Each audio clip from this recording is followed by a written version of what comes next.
I already know it. I know we about to shine, cause we already glowing. To get all this. Welcome to the Instant Classic Wrestling Podcast, the only podcast that is always an instant classic. And your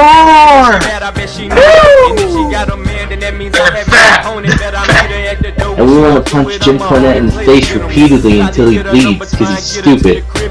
We'll see you on the flippity dippity. Oh yeah.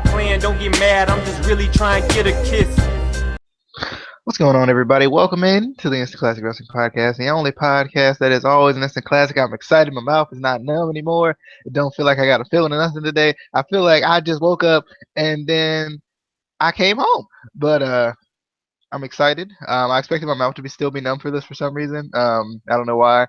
I had to get a feeling today, and they were like, and I was like, I'm gonna be like, hello. So, but it wasn't like that. Got a chance to watch TNA for 6/7/2016, and this is your review for that show, the go home show for Slammiversary, coming up on Sunday. I'm excited. I don't know. I kind of like this show overall. I thought it was a pretty good show. They threw in a jobber match on me, and I was like, I don't know how to feel. But because first I'm like, who's this guy? And then secondly, I'm like, Pebble Pox, man. I was so excited. I was kind of like, but let's jump right into it. We started out with a video package on Matt Hardy and Jeff Hardy, followed by a Matt Hardy promo. His voice changed a little bit in this promo. I don't know if he just stopped doing the voice for a second, and he was like, I'm good, I'm fine, and then he was like, oh yeah, I'm still in this character. So, brother, he got back into the voice like halfway through the promo. So I was trying to make it seem kind of logical, like he technically kind of thought he had got rid of Jeff Hardy. So I'm thinking, oh, so he's fine, kind of, a little bit. I was a little confused. And then he was coming out to the iconic music tonight too, and I was like, so is he back to that Matt Hardy, or is he like still deranged, creepy Matt Hardy? Even though he had the little hair strip, I was like, I don't know what to think. And then he calls out Drew Galloway because he's like, well, since Jeff Hardy's out of the way, I want my title back. And Drew Galloway talks about how Matt will not be added to the pay-per-view match for the championship, but he said, I'm a champion that likes to change things up, and he says, I'll defend the title against you tonight. So we get Matt Hardy versus Drew Galloway in the main event, which was pretty cool, because I think you were more so looking at that match to see what was going to happen more than you were to see that Matt Hardy was going to win. I think you were more so looking to see like what kind of crazy things would happen. But any thoughts on the video package or the promo? I think we're going to still stay with the video package promo thing that we had going before. Any thoughts? I was just kind of confused with this whole thing because, like you said, he came out to the iconic theme, but he still was in the like deranged gimmick, and I was like, what is going on here? Is he still deranged? Is he iconic? Is he iconically deranged? What is this? I need to understand. And then I also noticed the the voice change like halfway through. He's like, oh yeah, wait, I'm still supposed to keep this gimmick going. Hold on. I just thought that was weird, but and then bringing out Galloway and wanting his I don't know. To me, the whole opening segment was kind of weird. Not Monday Night Raw weird where everyone's on ladders and logic, but still kind of like what? Yeah, I definitely agree. It was a little weird, and I mean, I get it. Like Matt Hardy wants his title back, but then I was like, but the voice and the iconic and all that, like what's going on? But the next segment we had was I'm just gonna group this one and the next one together. Maria and Mike Bennett talking about EC3 and Gail Kim, and then we would have later on Gail Kim and EC3 talking about Mike Bennett and Maria. I definitely like the promo work from these four people this week. I just thought it was really strong to me for some reason. I really liked it. Any thoughts on those promos? Not really. They were good. Even though I was just thinking this may draw a point for you, but the Maria and Mike Bennett thing was kind of normal for which is weird. Yeah. I felt like they were good, strong promos, but I felt like there wasn't anything really that kind of jumped out at me, in the promos. They were just kind of just average promos, like really strong promos, but still kind of average. There wasn't anything. And I think, just because it was the go home show, you were kind of expecting something kind of out there. And it was just a sort of run of the mill promo, but. Alrighty. Next we got Eli Drake. First off, celebrating his title win on top of the mountain. I actually like this. I thought it was kind of funny because they have the whole King of the Mountain thing, and Eli Drake, he's like, you know what, dummy, I'm gonna go on top of a mountain and talk about how I'm the King of the Mountain champion. I just really liked that. I thought it was pretty funny. And then we'd get the a Champions edition of the Fact of Life. Eli Drake would come out with a briefcase, which was weird. It was weird, but it was kind of used as a prop to prop up the title, which I thought was actually kind of cool. And then Drake brings out the Decay because the Decay's just friends with everyone, I guess now. Drake brings out the Decay. He wants to know how the Decay is going to take out the Bromans. And then the Bromans come out. Raquel got a chance to talk, which I actually thought was pretty good. I liked it. I was glad that she actually got a chance to talk, being and not in like I'm the guru and whatever, all that. I just thought it was kind of cool to see, listen to her talk a little bit. And then the Broman, she announces that the Bromans have friends too, and it's Great Era or Grado and Mahabali Shera. They get into some words and they plan to storm the ring, but then they're attacked by the Tribunal. There was a lot going on in this segment. And then the Decay attacks the Bromans, and then Bram attacks Eli Drake. There was a lot of attacking, man. I think it was a little too much. I think it was too much. I think they need to just calm down a little bit on the attacking. But I like this segment though. It was a good segment. It was all over the place, which kind of goes into the match that ended up kind of being all over the place in a good way. But any thoughts on what's going down here? Before I get into the chaos of this segment, I did like the video package. I think, and TNA, if you're watching, I think you should do this. What you need to do is have a King of the Mountain match on a mountain. Just set up a ring on top of a mountain. That's how you should have the King of the Mountain title matches from now on, just on some mountain somewhere. That's what needs to happen. I feel like that's, no one's ever done that before. It'll be a first. It'll go back to TNA being innovative and exciting. Somebody could fall off the mountain and die. We'll make it safe so nobody dies, but but I like this segment. I was confused too when Eli Drake came out with the briefcase. I was like, is this one of those things where TNA, forgets what they're doing? Because they've done that before. They've done that a couple times where it's pre-recorded, so they mix things up. But it worked, having him, have it hold up the belt was kind of cool. I liked the Decay coming out. I like them more now that all three of them talk. I feel like it makes it feel more like interesting.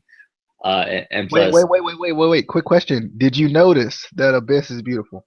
I just needed to make sure because you need to know on a daily basis. When he came out, I was looking at him. I was like, "There's something different about this man. And then it hit me. He is beautiful. He is just beautiful. Who thought of that? Because it works, but it's just, what? It was probably a miss. Let's be honest. He thought of Joseph Park, so it's probably a miss. It's beautiful. But then the bromance came out, and it just turned into one of those segments where like half the roster comes out, and it doesn't make sense, and it's just chaos. And I don't know. I don't feel like it really showcased people like it should have. Like the Tribunal should be kind of, I feel like, showcased a little bit better than they are right now, just because they're for TNA, they're a debuting team. If you've watched NXT for a while, you kind of know them a little bit already. But I feel like for TNA fans, they kind of need to be introduced, I think, a little bit better than they have been. But it set up a pretty good match, so I was all right with it. Yeah, at least there was like connecting, the feuds connected. Like sometimes this happens and it makes zero sense. So at least the feuds connected a little bit in this one. But next promo we had all the way down here. Good gravy. Is Drew Galloway was kind of taping up for his match, getting ready for his match, and Lashley comes up just ready. He's like, I'm coming. And then he's like, no, calm down, Drew. Kind of playing a little mind games with Drew there. Kind of putting a little nugget in the back of Drew Galloway's mind, well, back here, in the back of Drew Galloway's mind that he'll be KO'd or tapped out on Sunday. And then we got Gail Kim being in a lot of pain due to her things that happened after her match. She got attacked by Maria and her peeps. Any thoughts on those two things? Lashley, bruh, you need to chill. You need to calm down. We get it. You've had your push. You're never gonna really have the title again. I get it. You're over. I get it. Nobody wants to see you anymore, except for maybe DJ. But let's be honest, DJ wants to see all the people that are irrelevant anymore. I'm just saying, you don't even have a first name anymore. You need to calm down. Stop putting nuggets in people's heads. That sounds painful. You need to stop it. I don't know. I have nothing to say about these segments, so I'm just kind of rambling about how nuggets. And now I want some nuggets. I'm hungry. I think Burger King got that 10-piece for $149. So you might want to, they might be still open. I think it's 11:50. Maybe you might can make it before the end of the review.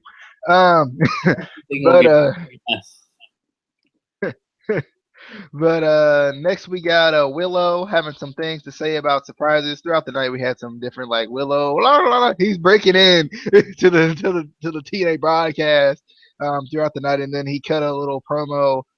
This was before his last promo, which I'll get to after after the actual match. He had some things to say about surprises. I thought this was more so about Slammiversary than it was about tonight. But any thoughts on Willow talking about surprises and all that? I was so confused with Willow being back again. I was like, why? What are you doing? Last time you brought Willow back, it was Matt Hardy, and you used him for like a week. And tonight they didn't do any better. Also, go check the wrestling video page chat because he replied. Yeah, I saw it. But yeah, I part of me got excited for it, but then I was like, you know what? It's TNA. They're probably not going to do anything with this. So. All right. Let's get into the matches. I think that would be the best way to go. Had to reply to Justin real quick so he doesn't call me in the middle of this. Not that he's not already interrupting already, but anyway. Yeah. First match of the night we had was Sienna versus Madison Rayne. I think, if I'm not mistaken. Yeah, Sienna versus Madison Rayne was cool to start off the night with knockouts action. Winner becomes a number contender for the knockouts title. They had these two females on the roster already, so why couldn't they do this like 5 weeks ago? Why? I just hate that this is being set up last minute. If you want to build the Knockouts division as a mainstay division, I get it. You got the Maria, and she's a leader, and all that stuff she says. And I just wanted to see more from the Knockouts division since Jay got the title. Jay looks nice in jeans, though. I will give her that. She does. I will give her that. But I was excited at least that we're going to get a Knockouts title match because it looked like for a little bit the only Knockouts feud was going to be Maria and Gail Kim. But this match was, it wasn't bad. God, Allie is the worst apprentice and most annoying apprentice I've ever heard in my life. Stop it. Hurting my ears every time. Sienna would end up attacking from behind on Madison Rayne. A nice insecurity by Madison Rayne. I liked it a lot. The running clothesline that Madison Rayne attempted. What is that? And don't do it again. I don't know what it was, but like it's like she tried to hit a full clothesline and then like her fingertips just hit the side of your face and you like that don't hurt that bad though. Like it really don't. But I just don't like her that running sitting. It looks like it could be really cool, but then she doesn't, and I'm like, no. But anyway, Rayne was doing a good job of selling the back in this match, and I definitely like that. And Sienna hits the AK-47 for the win. Jade and Sienna come to blows kind of at the end here, and then nice little shotgun style drop kick runs off Sienna. I thought the match was pretty good. I still agree with you though. I feel like Sienna's just not a dominating force to me. Like I could literally see her smiling and being really happy for some reason. Like I look at her now and I'm like, I see that smile trying to creep out. I see it. Yeah, I don't know. I just don't think Sienna. I'm kind of wondering if she's gonna win the title or not. Just because they've been booking her so strong and Jay's been booked so nowhere because she hasn't been there. And I'm kind of wondering, what's gonna happen with this. But any thoughts on Sienna versus Madison Rayne and your new No More Contender? I mean, why would you want to book one of your champions? Why would you want to do that? Are you crazy? I mean, they could book her in those pants every week. Every week. Yeah, I can get it. I can get behind that push. Yeah, girl, what up? Yeah. Anyway, yeah, I thought this was a good match. Madison Rayne definitely sells really well. She's still one of the best knockouts that they have on the. Not that there's many on the roster anyway, but yeah, Sienna just. When I think of like a dominant heel, I think of somebody that like no, not you. No, I think of somebody like if you like actually saw them in like an airport or something, you would want to go get an autograph, but you'd be intimidated. I wouldn't be intimidated by her at all. Like I could see her being like the friendly waitress at a restaurant. Like, how you doing today? Would you like fries with that? Like, she seems too nice. Like, she needs to be angry and mean and like, but it doesn't work. It's just, I don't see it. But yeah, we got a new number one contender, but I don't know. They need to book Jade. Like, she is the Knockouts champion. And she's really good. Yeah, she's really good too. Like, I don't get it. That's doesn't make sense. Yeah, and what frustrates me is how, like there's been some really good built feuds, in this for this pay-per-view. The EC3 Mike Bennett thing has been built perfectly. Matt Hardy and Jeff Hardy's been built really good, and Galloway and Lashley's been built really good. So why couldn't they do that with the other type? What I don't get is the other non-title feud in the Knockouts division is being pushed more than any Knockouts feud, which there isn't really a Knockouts title feud right now. That doesn't make any sense. Yeah, I definitely agree. But Our next match we had was Eli Drake. I can't just say it normally. It can't happen. The Tribunal and the Decay versus Gradera, Bram, and the Bromans. I'm gonna go ahead and I'm gonna give you this match. I guess I feel like I should give you a match, and this was the one I want to give you. So, fly. Uh, this was a good match. It definitely, like we were saying before, kind of it worked with the feuds, but I felt like the teams were a little bit weird because I don't know. I mean, obviously the Decay are kind of booked as heels, but I don't see them as heels. It was weird. I was like, why are they on the heel team? There should be like a generic team and have them on that team, not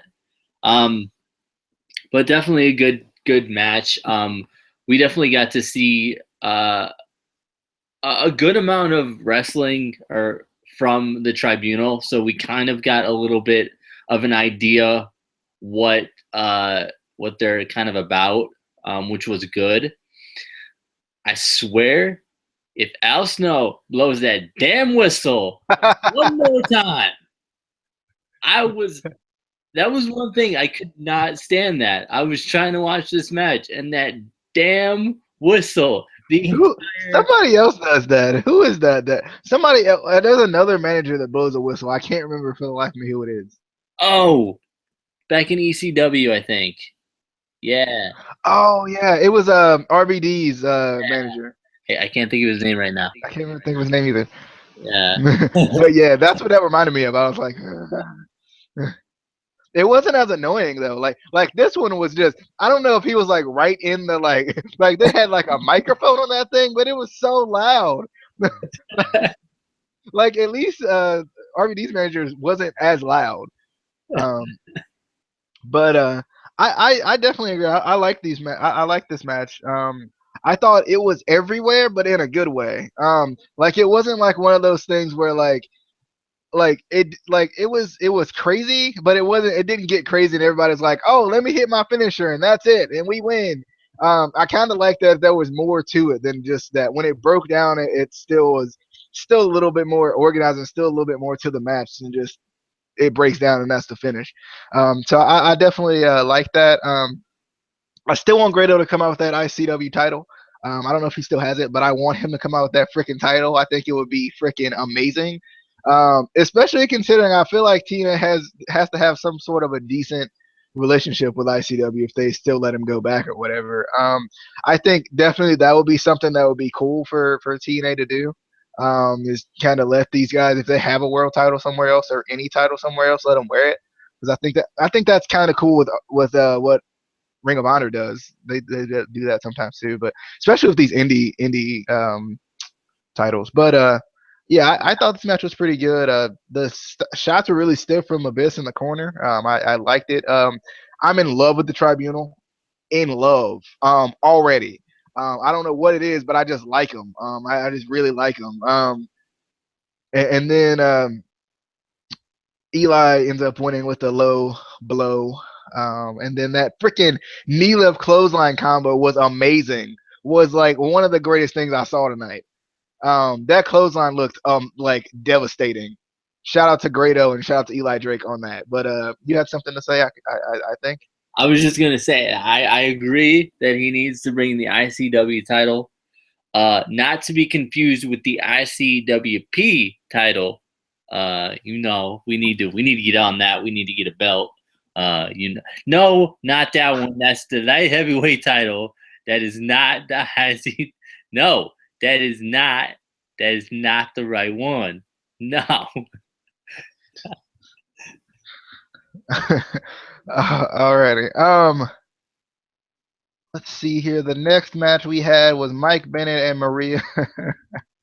Mike Bennett and Maria versus EC3 and Gail Kim. And just when you think Maria, I knew she was gonna do something like this. I knew it. But just when you think Maria's getting in this ring, nope. She's like, Allie, you can wrestle. Get in this ring. And I thought it was funny. Like, I thought Allie was gonna be like have to like change clothes right there or something, because like she gave her the bag and she was like, I got clothes for you, and it's like 2 knee pads and some shoes, and I'm like, So she still got to wrestle in the dress. But I don't know. I thought this match was pretty good for what it was. It wasn't supposed to be much. It was supposed to just kind of tease EC3 and Mike Bennett and tease Maria and Gail Kim, but not give you too much because you want to wait for the pay per view for that.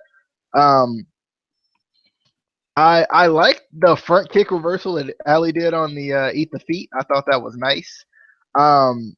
And if I swear, and this is not just my hatred for the roll up anymore. This is Gail Kim winning with this dang on inside cradle every single time.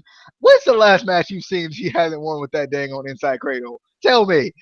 She won the title with it. She won this match with it. Come on, man. I'm sorry. I mean, it's not just my hatred for the inside cradle. It's just that Gail Kim uses it all the time. And then Sienna comes in to kind of attack after the match after Gail Kim gets the win. And then they try to take the leg out on Gail Kim. They kind of sandwich her leg into the chair and then hit it with another chair, a little concerto action there. I don't know how I feel about that because I don't like because I had a feeling Gail Kim was gonna win, but now Gail Kim's gonna have an injury. She's gonna be the underdog. She's obviously gonna win, right? Like that's how that went with that dang on inside cradle. Any thoughts? Any thoughts on the doggone inside cradle or this match? You know what? I like the doggone inside cradle. It's nice. You know, it's kind of like a schoolboy. It's kind of like a roll. It's a good way to win. You know, I mean, it works. It works. What? I mean, come on now. I think that is that why that you hate Michael Tarver because he uses the inside cradle. I think that's it. I don't know. I don't know. I like this match. I like that they had Ali in the match because let's be honest. You know, if we're not going to see Maria wrestle ever, at least let's get somebody who we know can wrestle really well in the match. You know, why not? But yeah, I think we've all been wanting to see Ali wrestle. You know, from her indie stuff, we didn't want her to just be the apprentice or assistant or whatever. We actually kind of want to see her wrestle, which we kind of did a little bit tonight. It was a good match. I felt like Maria and Mike weren't a weird team, but I felt like EC3 and Gail Kim were kind of a weird team to me. Like, you didn't know they were married?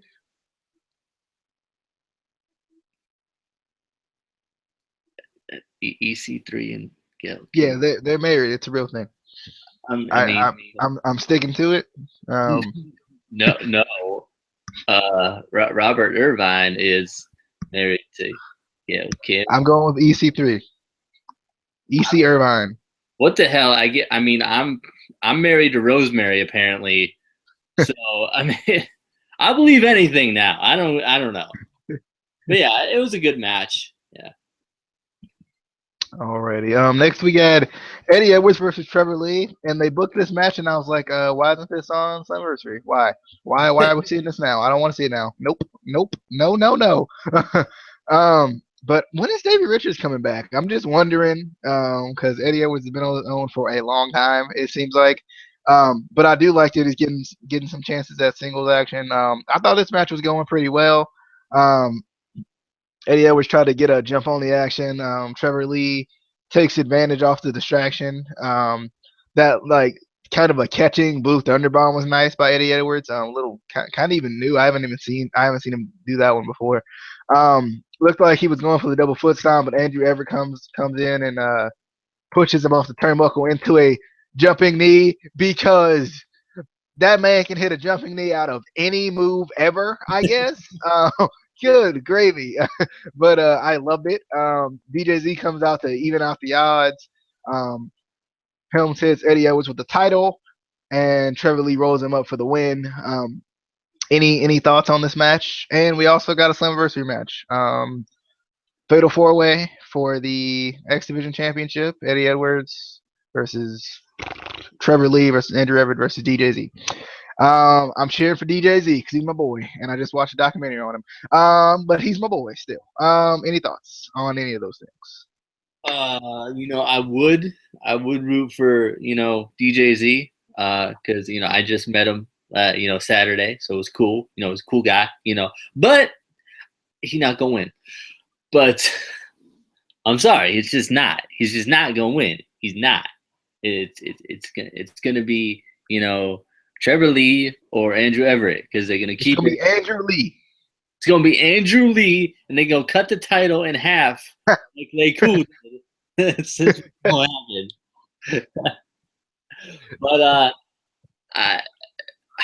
this was a good match. I was just like you were a little bit upset that I thought they were gonna have this match this week and then not have an X Division title match at Slammiversary because I wouldn't put that past TNA to do that. I like that they are going to have a Fatal 4-Way. I don't like that it's not an Ultimate X match because it should be, for they should have just switched that. They should have just like last or 2 weeks ago when they had the Ultimate X match, they should have said, yeah, let's make this Slammiversary. Yeah. I mean, it's one of the matches that built the company. It's one of the titles that built the company, and it's like they don't really care anymore, as we've said many times. But I think it should definitely be booked a Ultimate X match. But then again, usually for an Ultimate X match, you have like at least 6 guys, and there's not really people available right now because everyone's injured, even in TNA. But yeah, I don't know how you feel about this, but I want Trevor Lee because his tights are really plain right now, and I need Trevor Lee to be a star because I like him a lot. So I need some designs on the tights. I need something. I need Lee. I need TL. I need Catch Me on My TL, and then have his Twitter on the back because Trevor Lee timeline. Get it, Twitter. Sorry. Any further thoughts? I mean, Stone Cold Steve Austin didn't need any flashy tights. He had the black tights. Why can't Trevor Lee just have the black tights? I was watching Vince Russo's podcast, and he was telling me that TNA needs more stars. So I guess I'm drinking the Kool-Aid, and maybe that's what it is. Maybe that like he was talking about how TNA doesn't have their superstars look like indie guys, which technically, but he was talking about how they don't look like superstars though, like stars, like something. He said words, and I kind of listened for a little bit and stuff. But I don't listen when he talks, so I don't know. Well, it was his podcast, so he was talking, and I had no choice. But listen to the podcast. You weren't forced to listen to the podcast. It was but since I thought about it, I was like, let me listen to this because Vince Russo don't never talk about TNA, so I was like, this will be interesting. So I did. Off that he never talks about TNA, so obviously when he talks about TNA, it's going to be something bad. I was like, maybe he'd say something good. I was just hoping. I don't talk about the New England Patriots unless it's something bad. So you should take notes on these things because they suck. But next, Casey, we got Pebble Pox, man.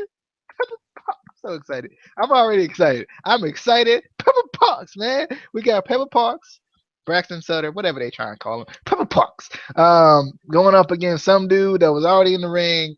And I don't know his name. They didn't even give this man a name. That poor fellow. That poor guy. But yeah, I definitely liked Sutter or Parks in this match. That's gonna be a hard name to get over on me. But I definitely like Sutter in this match. He's definitely stiff. His kicks look like they kill you every time he hits one, or they at least sound good, and I like that. I like it when a kick sounds good. That's the one thing about a kick to me. If it sounds good, I'm in it. It just looked like he was really like stiff in this match. He was really hard hitting, which I liked. But yeah, I thought this was a good debut match. Any thoughts on Pebble Pox? Pox? I mean, Braxton Sutter. This man married to a knockout in TNA, and he got a contract in TNA, and this man still wanted $5 for a picture. DJ Z didn't want $5 for a picture. Sanjay Dutt didn't want $5 for a picture. Colt Cabana didn't want $5 for a picture. You know, Brian Myers, you know, he been in WWE. He was one of the edge heads. He didn't want $5 for a picture. Pebble Pox. Pebble Pox, man, come on! But it was Pebble Pox, man. He took that from me, you know. He took that from me, you know. He said, I heard that DJ dude talking about Pebble Pox on his podcast, and he was like, I'm charging this co-host of his. I told him to do it. I did. I told him. I was like, don't charge nobody else. But if Casey come by there.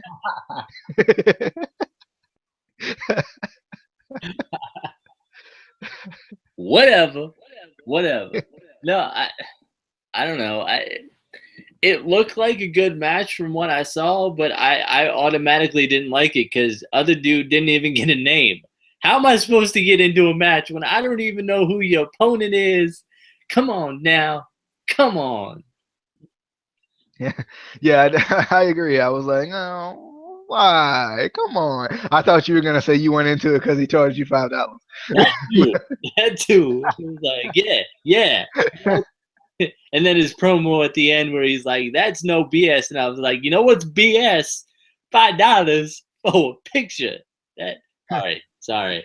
I did like his gimmick though. It was like it was kind of a like I'm debuting gimmick. Like it wasn't like a real. I don't know if he has like a real like gimmick yet. He's just kind of Pebble Pox. You know, he's just kind of Pebble Pox, I guess. Or happy guy. I'm just happy to be here.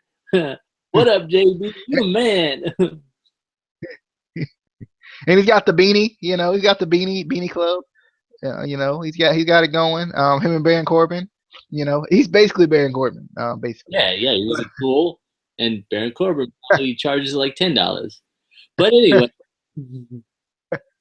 But let's get into the main event. Drew Galloway versus Matt Hardy for the TNA World Heavyweight Championship. I thought this match was going well. I definitely liked it. But I knew Lashley was going to come out or something was going to happen with Willow or something. And Lashley comes out. And I don't know if they mistimed this, but in my opinion, if Lashley would have came in and like pounced like speared freaking Galloway, that would have been amazing. Like you remember how Monty Brown used to do the freaking pounce? That would have been the greatest thing ever. I think they were planning on it and they just mistimed it. Because I think it should have happened. Like that would have been freaking amazing if that would have happened. I was so excited when I saw him come out, and I thought it was gonna happen. I was like, it's gonna happen. He was like, "Let me get your shoulder real quick." All right, and I was like, "No, Lashley." but Lashley would get involved, and they would kind of battle up the ramp. That would obviously cause a disqualification. Matt Hardy was not happy. The lights go out, and I thought this was cool though. The lights go out, and it comes back on, and everyone's in Willow masks, and I was like. That's a good way of taping your shows and editing them. I like that a lot. I just really like that. I wonder how weird it was for the freaking crowd though. And I don't know if it was one of those things where like the crowd had to like put the mask on real quick, or they like, you know, left it out for a little while longer to let them get the mask on. But I thought it was cool to have. Not everybody had them on, but most of the fans had them on, and I just thought that was kind of cool. And then a Willow. It was like. I don't know what this was. It was like two half naked Willows come out, and they're on the side of the ramp. And then two fully dressed Willows come out, and they're right beside them. And then we see, original real Willow on the Titantron cutting a promo. And he talks about how Jeff Hardy is free, and you will always live in his shadow. I love doing Willow impressions. I wish I would have wrote this whole promo down so I could have did it. But Jeff Hardy is free, and you will always live in his shadow, and all that. And then Jeff Hardy comes out and ends the show with Matt Hardy and Jeff Hardy brawling. I actually like this a lot. I don't know why, but I did. I love Willow. I'm like, Ryan and I were like the biggest Willow fans. We did the whole "you have your issues" thing for like 2 months after it was over. When he did that to Samoa Joe and who was it? I think it was MVP in them, BDC, I guess.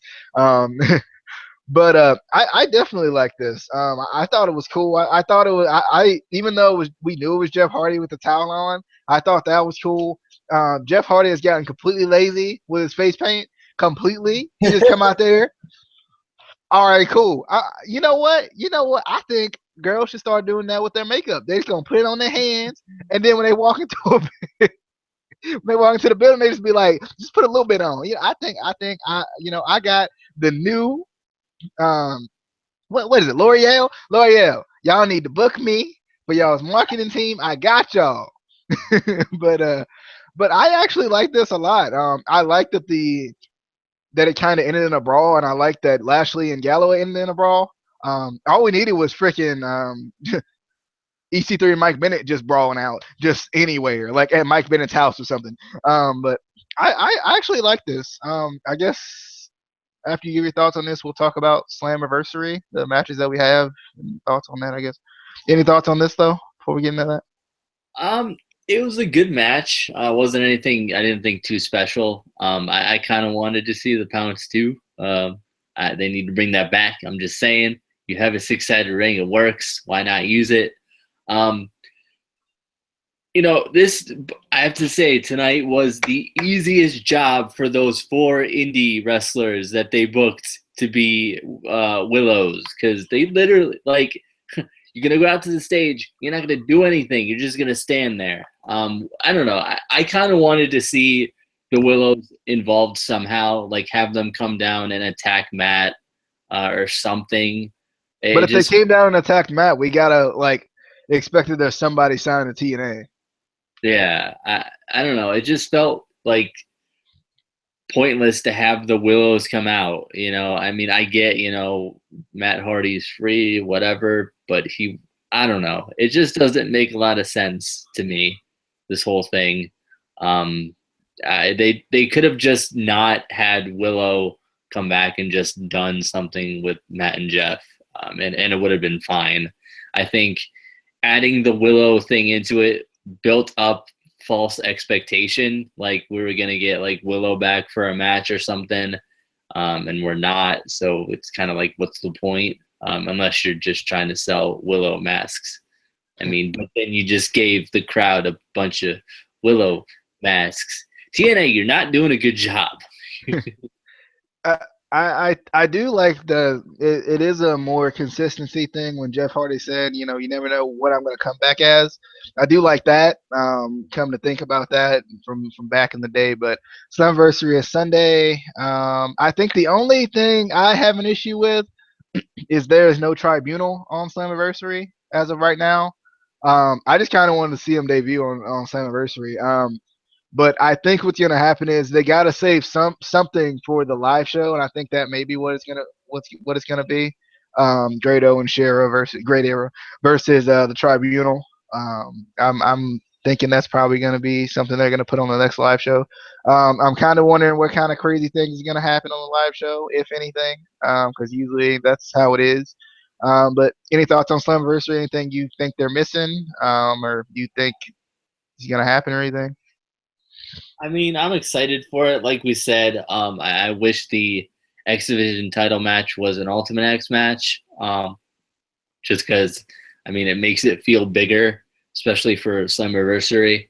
I would like to see the Tribunal on Slammiversary, but I feel like they need to still introduce them a little bit more, kind of explain why, Al Snow is with them.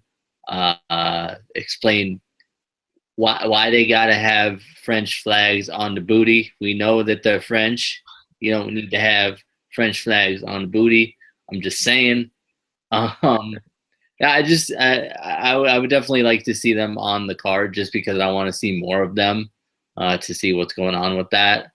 But I'm excited for. I'm not one of those TNA marks who there was one bad Slammiversary like 3 years ago and they just can't let it go. Like whatever the one was in like Japan, I think it was, and they were like, "This is horrible," blah blah blah, and they just can't. Oh yeah, that's bound for glory. Yeah, I, I mean, I'm excited for it. I don't like the fact that I got paid for it. Think it should be free or $9.99. I'm just saying. Yeah, I'm excited for the show. Yeah, I'm kind of, I'm wondering what's gonna go down. I know TNA usually does pretty good with their live pay-per-views too. We only get to see 2 a year, so they really try to go all out. It seems like, I feel like with Pop for some reason, it seems that like TNA doesn't have to appease them as much, because it seemed like with Destination America, and I think people don't ever really think about it, but it seems like with Destination America, TNA was always having to like put their championship matches on Destination America shows instead of their pay-per-views, and that kind of sucked. But I'm excited. I want to see what's gonna go down with this. I think it should be pretty good. It makes sense. I mean, you want to see the titles on TV to get people to watch the show, especially for like we've said, a channel like Destination America or Pop, where it's not a channel that everyone gets. So people might, want to go out of their way to see, what's going on with that. I don't know. And it makes it kind of fun I feel like, when you get to see a title match on TV, you feel like you're seeing something special because you don't really see championship matches just on regular TV. Oh yeah. Yeah, I feel the same way. But that was your TNA Impact Wrestling review for 6/7/2016. I think we're doing predictions for this show at some point. I don't know when. I know we're doing some at least Thursday, and I think we may be doing them Friday too. And also coming up, Money in the Bank 2011 review supposedly. But I haven't heard from Justin in like 10 minutes, so that's probably a bad sign. But He fell asleep. But this is your TNA Impact Wrestling review. If you haven't already, follow us on Twitter, ICW_podcast. Be sure to subscribe, like the video if you like it, share it to all your TNA fans and TNA fanboy groups and TNA stuff that you join. Make sure you share it in there because it's good stuff. But we will see you guys later. Hope you guys enjoyed.